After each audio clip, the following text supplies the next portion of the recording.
Live from Quezon City, Philippines. Your news, current affairs, and public service channel, Margo TV Philippines. Live.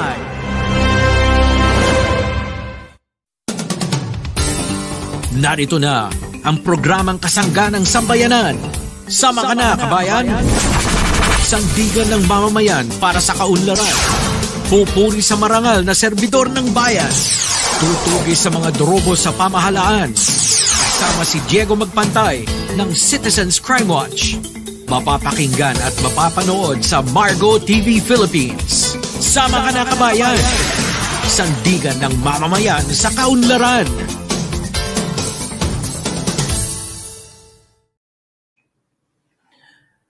Bueno po mga kaibigan, magandang hapon po sa inyo lahat at muli tayo po ay sumasahim papawid. Kamusta ko po ang ating mga ginigilaw na mga tagapakinig.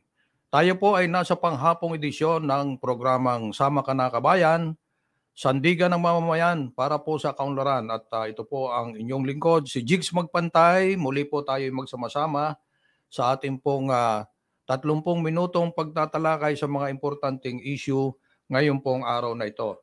At kumusta po ang ating mga kababayan, lalo na po dyan sa Batanes, pagkat sila po ay bagamat wala na po si Typhoon Hana, sila po ay nasa signal number 1 pa rin at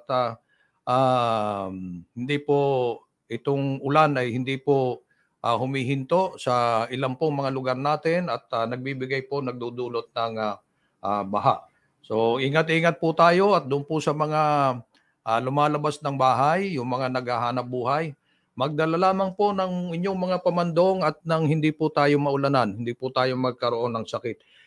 Bago po tayo magpatuloy, huwag niyo pong kalilimutan, i-share, i-like at i-subscribe po ang ating programa dito po sa Margo TV Philippines, sa ating pong Facebook page at YouTube channel. At sana po tayo ay magsama-sama hanggang matapos po itong ating programa, itong ating panghapong edisyon. At siyempre, ang ating pong mga may kumpleanyo, may karawan ngayong pong araw na ito, hindi natin nag-greet kanina. Maganda, ang ating pong panahon medyo gumaganda, dumidilim, pero ano pa man po yan, ang mga nagsiselebrate ng karawan ngayong araw na ito ay sana ay kayo'y masasaya. Ha? At sa ating pong mga importanteng issue, noong pong kailan ba yun, no, isang araw, ating pong tinalakay dito yung tungkol po sa findings ng Commission on Audit, yung pong biniling mga equipment ng Environment Management Bureau ng DNR na halos nasa 1 milyong piso. Naitanong po natin nung isang araw kung sino po yung namumuno ng EMB nung panahon na yan na nagkaroon po ng pagbili, procurement po ng mga importanteng equipment na ito na pinamahagi sa ilang mga local government units natin na mukhang nagkaroon po, nasilip po ng COA na may problema. Pagkat even yung pong mga LGU na tinanong na nabigyan po nitong mga equipment na ito, sinasabi po nilang depektibo daw po ang equipment na ibinigay sila ng EMB. Pero ang nakapagtataka po, bakit may mga blankong, mga undated na mga acceptance, certificate of acceptance na ipinalabas po ang direktor ng EMB. Ngayon, mayroon pong isang issue pa na kinasasangkutan po ng EMB at ito po ay iniimbestigahan. 2019 pa ito actually. At ito pong isyong ito ay tungkol po sa pag-i-issue ng environmental compliance certificate mula po sa EMB. Kapag ikaw nangangailangan ng environmental compliance certificate, ikaw ay dadaan dito po sa Environmental Management Bureau. Ngayon, kaugnay po sa ginagawang investigasyon sa inisyong ECC o kaya Environmental Compliance Certificate para sa mga land reclamation project sa Manila Bay. sinabi po ni dating direktor ng EMB na si William Cuñado na ito raw po ay above board. Ngayon, kung ito pong si Director Cuñado ay siya ang direktor ng EMB noong 2021,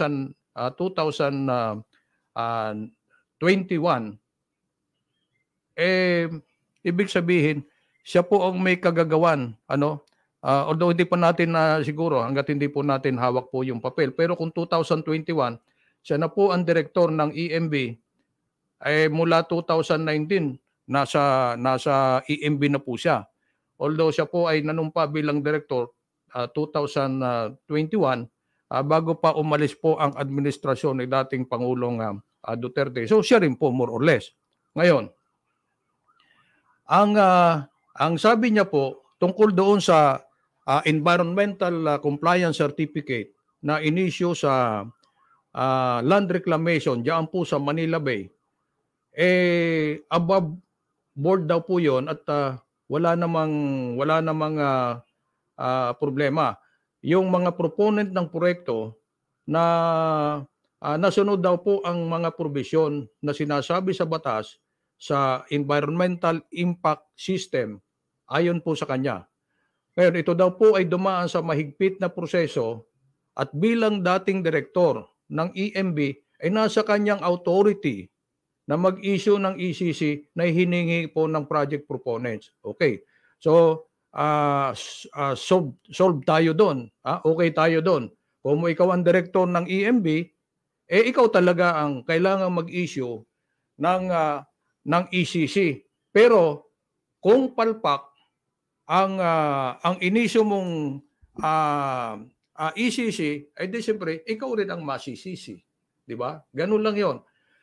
Sa panahon po niya bilang direktor, 8 pong ECC para sa land reclamation projects ang na-issue o nailabas. Kasalan na po dyan ang 4 na ECC dyan sa lalawigan ng Cavite at 4 din po dito sa NCR. So, ano po ang dahilan? Bakit po natin napapag-usapan ito? Matatandaan pong sinuspinde ni Pangulong Marcos ang land reclamation project sa Manila Bay.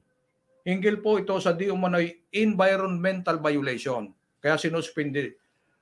Ngayon, sa hearing po ng Kongreso,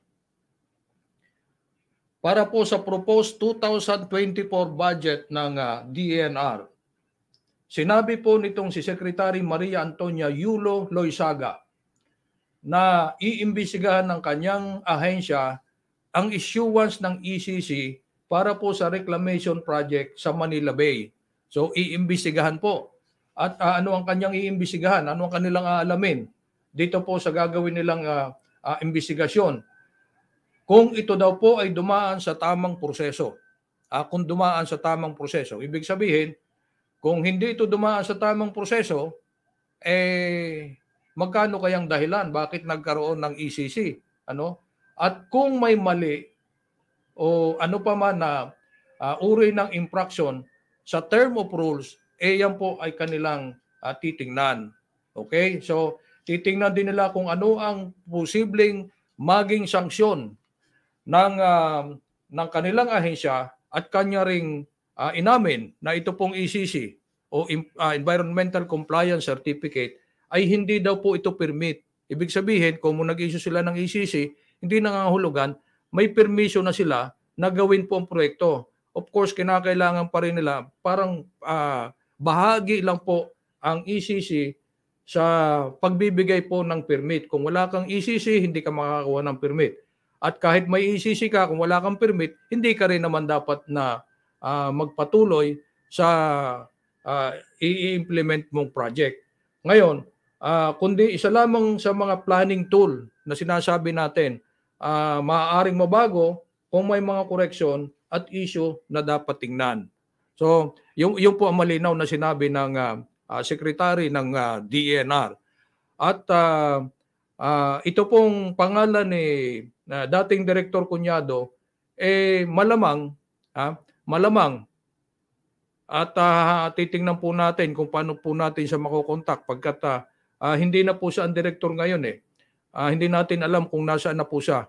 kung siya ay nasa EMB pa, wala na, nasa DNR pa, wala na. Ang mahalaga lamang po, siya ay lumutang sa isang interview at sinabi niya na nasunod daw po ang mga probisyon ng batas hinggil po sa pag-i-issue ng ECC. Nasunod daw po yung provision sa Environmental Impact System ayon po dito kay Cuñado. Ngayon, mainam na lumutang siya at sabi ko nga po sa inyo, tayo ay susulat sa Environmental Management Bureau at aalamin natin kung ano baga po yung na-discovering iyan ng Commission on Audit na may problema pagkat mga depektibo daw po yung mga environmental equipment na ginagamit gaya po nung shredder, yung panggiling ng mga basura at yung iba pang makagamitan, yung pang-recycle ng plastic, Pero yung na-discover po, yung kanyang certificate of acceptance abay undated at sinasabi doon na nasunod ang especifikasyon at yun ay installed. So naikabit na.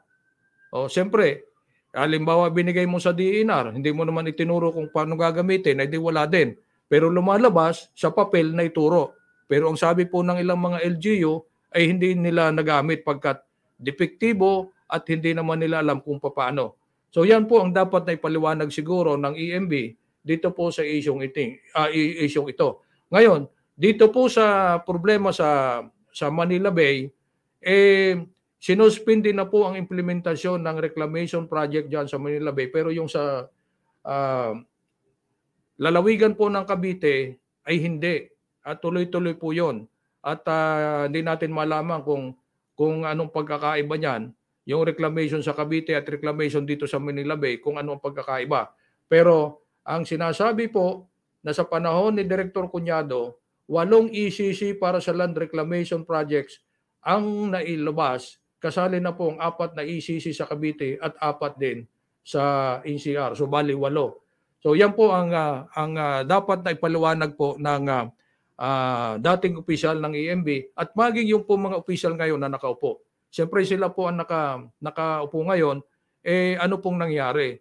Kaya nga ang sinasabi ko po palagi, kung ang Commission on Audit titingnan natin yung mga disallowances nila, yung kanilang mga nadidiskubre sa kanilang ginagawang audit, ang trabaho lang po naman kasi ng Commission on Audit, siyempre mag-audit. Hindi naman pwede silang makialam sa trabaho ng iba. So pagkatapos ng audit, ano na? Ano na ang mangyayari? Ano na ang dapat na gawin? Kaya nga, nag-uusap po kami, kung ayaw nilang magsampa ng kaso doon sa mga dapat sampahan ng kaso, ay naandyan po ang Citizens Crime Watch at nakahanda pong magsampa ng kaso kung kinakailangan. Kaya ito po mga isyong ito, nasisilip natin talagang may problema at may perang involved.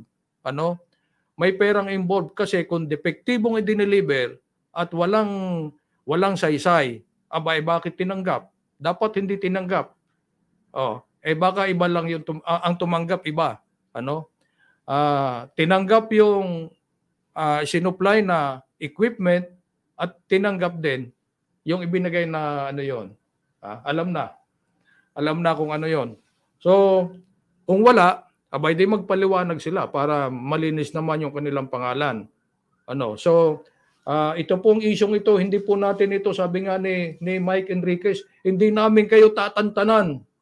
Hindi po natin ito tatantanan hangga't hindi tayo nasasatisfy kung ano ang paliwanag po ng mga kinaukulan dito po sa mga isyong ito. At yan po aalamin po nating maigi at tayo ay magkakandak ng sarili nating investigasyon dito po sa problemang ito at pag-aaralan po ng ating legal panel kung ano po ang dapat na gawin. Bueno, patuloy po tayo sa ating programa at kumusta ko po ang ating mga mangingisda dito po sa Laguna de Bay. Dito po sa Laguna Lake. Kumusta po ang ating mga mangingisda? Medyo masama po ang panahon, kinakailangan ingat-ingat po kayo sa punta sa ating mga lawa, lalo na po sa kadagatan, yung ating po mga mangingisda. Marami tayong mga kababayan at pamilya pong umaasa sa kanilang pangingisda dito po sa Laguna Bay, sa Laguna Lake, na mga maliliit nating mga mangingisda na nagmay-ari po ng baklad o kaya yung mga fish pen. Alam niyo po ba na nasilip ng Commission on Audit o COA na may hindi patas na alokasyon para po sa mga tinatawag nating underprivileged fisher folks. Yung mga maliliit nating mga mangingisda na kulang po sa pribilehiyo na sila ay makapaghanap buhay ng maigi dito po sa ating Laguna Lake. At ang sabi po ng COA, mga pribadong malalaking korporasyon ang nagmamay-ari ng halos kalahati ng allowable fishing area sa Laguna Lake. At ang mga ito ay umuokupa ng halos 47% ng total na 9,200 hektaryang nakalaan para po sa aquaculture structures. Dito po sa Laguna Lake, makikita po natin halos puno na po ng structure ng mga fish pen, yung mga baklad. Ang allowable fishing area pala, diyan po sa Laguna Lake, pagkat hindi naman lahat ng buong Laguna Lake pinapayagan po na mapuno ng mga baklad, nasa 9,200 hectares lamang. Ngayon, kasi yung Laguna Lake po, kinukunan din po yan ng ating inuming tubig. At ang alokasyon lamang po para sa fishing area o kaya fishing ground ay nasa 9,200 hectares lamang. Ang total na okupado daw po ng mga pribadong korporasyon. Ibig sabihin, yung mga malalaking nagmamay-ari ng baklad diyan po sa Laguna Lake ay nasa 40%. 40%. Ang 2018 zoning management guidelines ay nagsasabi na ang alokasyon dapat ay 60-40 pabor po sa mga independent o yung mga maliliit nating mga mangingisda. So, kung 60-40, dapat mas malaki po ang dapat na i-allocate sa mga maliliit na mangingisda. Ang ibig sabihin, 5,520 hectares para po sa kanila at 3,680 lang naman para sa mga korporasyon, mga partnership at cooperatives. Kasi yung cooperative, kung isipin, malalaki na rin po yan. So, ito po ay sa 9,200 hectares na ating po pinag-uusapan. So, mas malaki pong dihamak ang okupado po ng mga malalaking korporasyon na nasa 4,318 hectares. So, ilan po ang sobra niyan? Ang excess doon po sa allowable allocation para po sa kanila. At 4,318 minus 3,680. So medyo malaki-laki din po ang sobra, nasa mahigit 1,000 na hektarya. Na dapat yun po ay para sa mga maliliit na mangingisda. Tandaan ninyo, hindi lamang po mga may baklad ang naghahanap buhay diyan sa Manila Lake, sa Laguna Lake. Kundi maging yung mga namimingwit lamang, yung mga gumagamit ng ibang pamamaraan ng pangingisda pagkat siyempre diyan po sila umaasa. Ngayon, yung mga maliliit na mangingisda na nagmay-ari po ng fish pen ay umuukupa ng 3,152 lamang. Napakaliit po ng kanilang naukupa. At yung alam nyo, ilan ba lahat ang private corporation na nagmamay-ari po ng baklad diyan po sa Laguna Lake? Nasa 193 na mga private corporations. So, napakalaki ng bilang nila at malaki rin ang kanilang naukupa. Ngayon, sa panig naman po ng Laguna Lake Development Authority o o LLDA, Board of Directors, sila po ay inaasahang magre-resolve po dito sa sinabit ng issue pagkat may mga conflicting issue po sa area allocation guidelines. Kaya ito po ang kinakailangan nilang i-review. Bueno, sana naman maayos po nila yan at maitama po yung alokasyon pagkat kawawa naman itong mga kababayan natin na umaasa ang kanilang mga pamilya sa paghahanap buhay sa pamamaraan po ng pangingisda diyan po sa Laguna Lake. Napakaliit lang naman ng Laguna Lake kung iisipin. Hindi naman po ito kalawakan na maaaring kahit hindi mo na i-control. Pero ang pangingisda po dito sa Laguna Lake ay kontrolado po ng Laguna Lake Development Authority at dapat nga ang LLDA nag-iisip kung paano mapaparami po ang mahuhuling isda dito sa Laguna Lake. Mga tilapia lang naman ang karamihang nahuhuli diyan, ang mga baklad nila, mga tilapia, So, sana po ay magkaroon ng tinatawag na equitable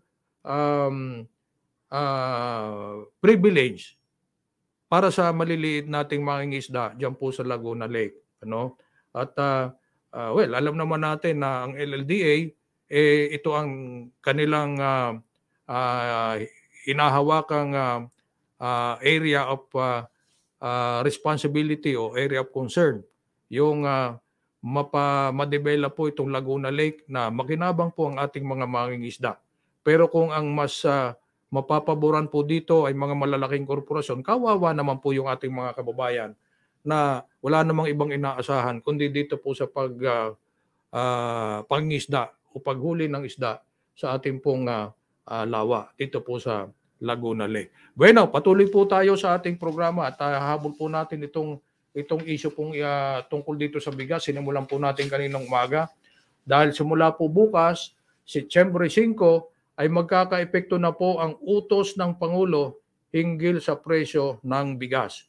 Ang Executive Order number 39 ay nag-uutos po ng price ceiling na 41 pesos kada kilo ng regular milled rice at 45 pesos sa well-milled rice. Ngayon, magkano ba ang nabibili natin ngayong bigas sa mga merkado? Abay, nag-a-average na po ng 60 pesos ang kada kilo. At sa kautosan pong ito ng ating Pangulo, abay kung utos ng Pangulo, kailangan sundin yan.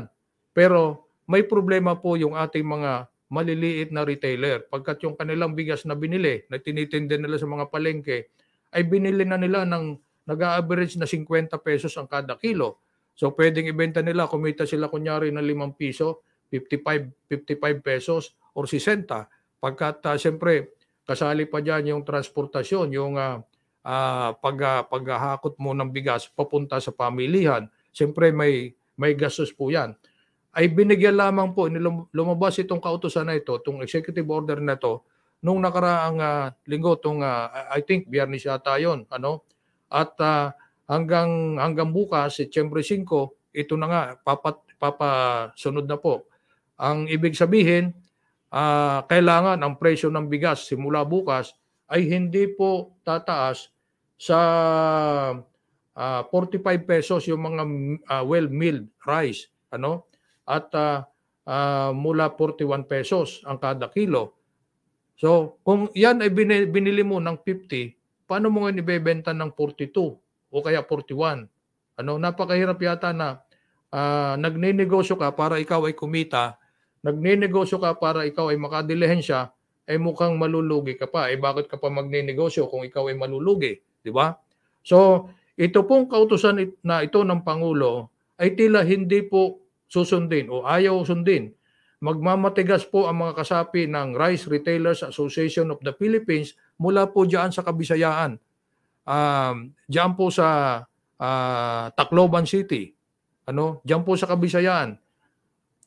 At ang sabi nila, malaki ang malulugi sa kanila dahil ang tinda nilang bigas ay binila nila ng mas mahal sa presyong itinadhana ng ating pong Pangulo. at base po yan sa Executive Order number 39. So, ang nais nila, dapat daw at least mga 2 linggo pa man lang. 2 linggo pa lang, nag-anunsyo na para naman yung kanilang stock maibenta na. Ikaw naman mamimili ka. Alam mo na lipas ng 2 linggo mura na yung bigas. Hindi ka muna bibili ng marami, Pero karamihan naman sa ating mga mamimili, hindi naman pambihira naman yung bumibili ng sinakong bigas. Karamihan 4 kilo lang, Kilo-kilo lang kung sila ay bumili. Pagkat lalo na po yung mga kababayan natin na isang kahig, isang tuka, yung hanap buhay ngayon, yung kita nila ngayon yun ang kanilang pwedeng ipambili ng bigas. Hindi naman talaga sila bumibili ng malaki, ng marami. Pero kung at least kung 2 linggo man lang ang ibinigay na palugit ng ating pong gobyerno, siyempre hindi rin sila bibili ng maraming stock na ibebenta nila sa mga pamilihan. So ganun po ang agam-agam nila. At ang sabi po ni Speaker Martin Romualdez ay i-address daw po ang hinagpis na yan ng mga maliliit na negosyante ng bigas. At ang hingi nga po ng mga small rice retailers na ito ay at least 2 linggo. So tingnan po natin kung ito ay pagbibigyan po ng ating Pangulo na hindi po muna ipapatupad bukas. Pero batay po sa executive order, kinakailangan bukas, masunod na po ito at kailangan ipatupad na nga mula po bukas, Setyembre 5. So antabayanan po natin mga kaibigan ang magiging anunsyo kung yan papatupad talaga bukas o i-delay muna ng konti o kung ano po ang magiging remedyo. At ang sabi po ni Speaker Martin Romualdez ay i-address daw po ang hinagpis na yan ng ating po mga maliliit na mga nagninegosyo po ng bigas. Bueno, wala na po tayong oras, napakabilis ng oras, At tayo po ay muling mamamaalam dito po sa ating panghapong edisyon ng programang Sama Ka na Kabayan upang tayo ay muling bumalik po bukas sa ating pang-morning edition ng programang Sama Ka na Kabayan. Ito pong muli ang inyong lingkod, Jigs Magpantay po lamang, at huwag niyo pong kalilimutan uli i-like, i-share at i-subscribe po ang ating Margo TV sa Facebook page at ating YouTube channel. At lagi po nating tatandaan, uulitin ko po, corruption is the single most serious obstacle to the progress of our beloved nation. Mahalin po natin ang ating bansa. Labanan po ang kurakot. Muli, magandang hapon po sa inyong lahat. Inyong napakinggan at napanood ang programang Sama Ka na Kabayan. Sandigan ng mamamayan para sa kaunlaran. Hanggang sa muli, dito sa